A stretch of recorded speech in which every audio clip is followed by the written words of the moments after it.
Go. Alright, so this is my pop-up boat, named for it because of the sound it makes when it goes. So basically what we had to design was first an aluminum can engine, which we all followed instructions to build, and then we had to design a boat that floats.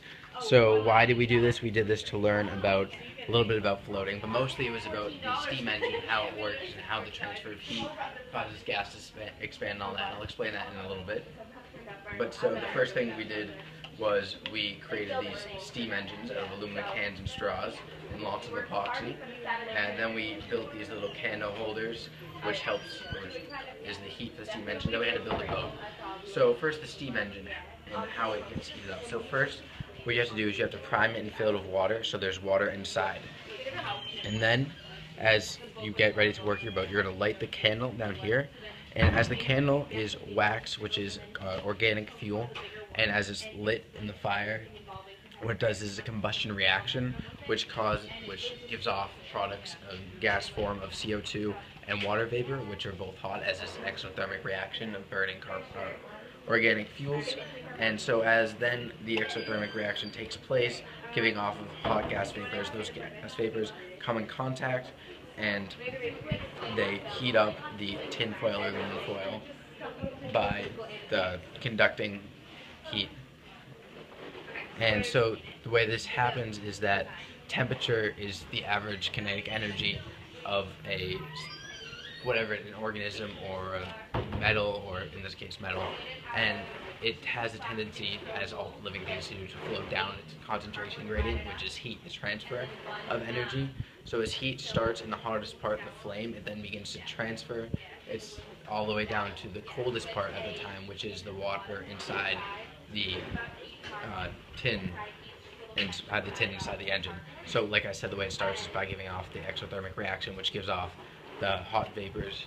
And so as these vapors come in contact with the tin, it transfers the heat towards the tin.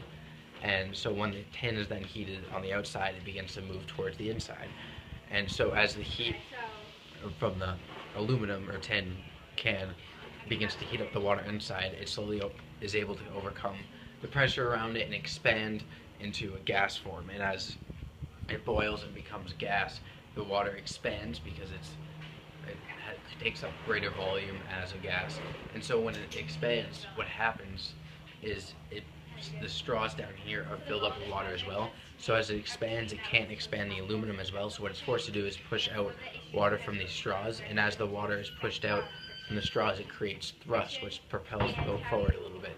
And then as it goes, the heat then reduces after causing the gas to expand, and it condenses, which means it turns back into liquid water. And as it turns back into a liquid H2O, it then condenses back, and the straws are refilled up with more water from the tub or whatever it's sitting in.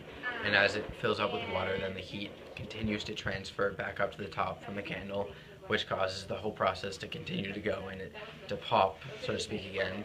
And so as the water boils and condenses, what's created and what you see is the boat slowly popping along, or fast, depending on how heavy your boat is, because it's the heat boiling and condensing of water which creates the thrust. And so for my boat, the biggest problem I had when I first designed it was I used this cardboard. And the way a boat floats is if it's less dense than water, or it displaces more mass of water than it is itself. So water has a density of 1 gram per centimeter or per milliliter. And so as the cardboard originally floated, it absorbed water, which added weight to it without adding volume.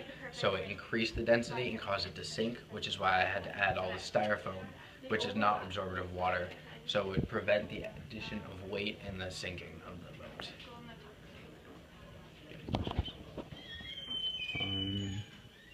So I guess what are if you had to sum up, what are the main physics properties behind it? So the main physics properties are the expansion of gas from liquid, the transfer of heat, which is evidenced through the candle heating up the water, and like I said, the boiling of water into gas, which expands it.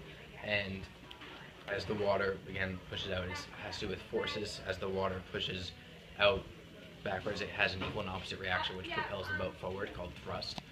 And this applies to other things in life, mainly other types of engines, which I'll create through us, specifically steam engines in boats, or even modern combustion engines in cars can be explained through this. And yeah. All right.